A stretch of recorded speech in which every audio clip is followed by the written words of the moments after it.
From the Information Services News Desk, this is a special tip of the day publication for Information and Technology Services. It's the Mission Integration and ERD Training for ITS. Claire's father was a count, her mother, the Countess Blessed Orsolana. Her father died when the girl was very young. After hearing St. Francis of Assisi preach in the streets, Clare confided to him her desire to live for God, and the two became close friends. On Palm Sunday in 1212, her bishop presented Clare with a palm, which she apparently took as a sign. With her cousin Pacifica, Clare ran away from her mother's palace during the night, to enter religious life. She eventually took the veil from St. Francis, at the Church of Our Lady of the Angels, in Assisi, Italy.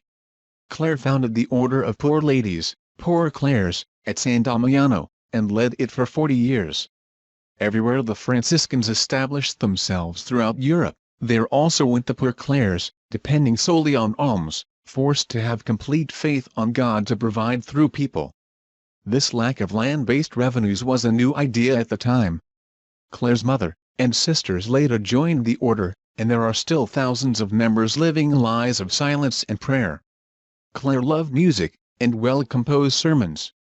She was humble, merciful, charming, optimistic, chivalrous, and every day she meditated on the Passion of Jesus.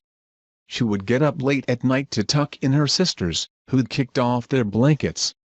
When she learned of the Franciscan martyrs in Morocco in 1221, she tried to go there to give her own life for God, but was restrained. Once when her convent was about to be attacked, she displayed the sacrament in a monstrance at the convent gates, and prayed before it. The attackers left, the house was saved, and the image of her holding a monstrance became one of her emblems. Her patronage of eyes and against their problems may have developed from her name, which has overtones from clearness, brightness, brilliance, like healthy eyes.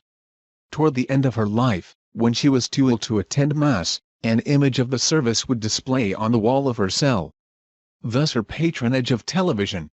She was ever the close friend and spiritual student of Francis, who apparently led her soul into the light at her death. Saint Francis and the Leper. Saint Francis was walking the empty streets early in the morning, before it was light. He was praying, but suddenly he heard a cough.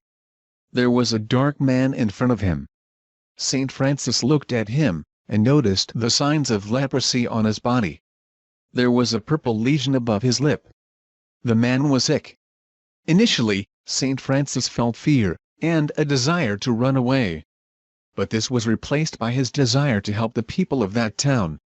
He could not think of anything else to do, but to take his wallet from his back pocket, and give the man the wad of money he had. The man took the money, and shivered. He kept shivering, and shivering.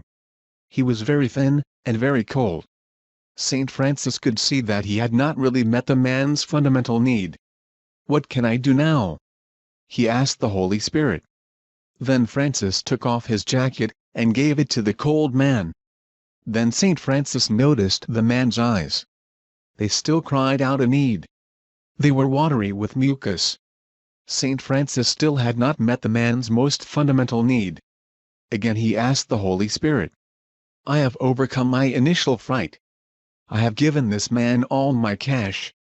I gave him my jacket on this cool morning, what more can I give him?" At this point, Saint Francis kissed the leper on the lips. Suddenly, Saint Francis noticed the leper was not there. He looked in all directions. The leper had vanished. It was later, when he realized he had been visited by Christ, in a vision. This is just one of several stories about Saint Francis' compassionate interactions with lepers. Many resources on both Francis and Clare can be found online, within your local ministry, or from the Heritage Museum at the Chiara Center. This has been a Tip of the Day publication. For additional Tip of the Day publications, please subscribe to the HSHS Information Services YouTube channel. If you have a comment about the content of this Tip of the Day, or would like to make a suggestion for an upcoming publication, please send an email to tipoftheday@hshs.org.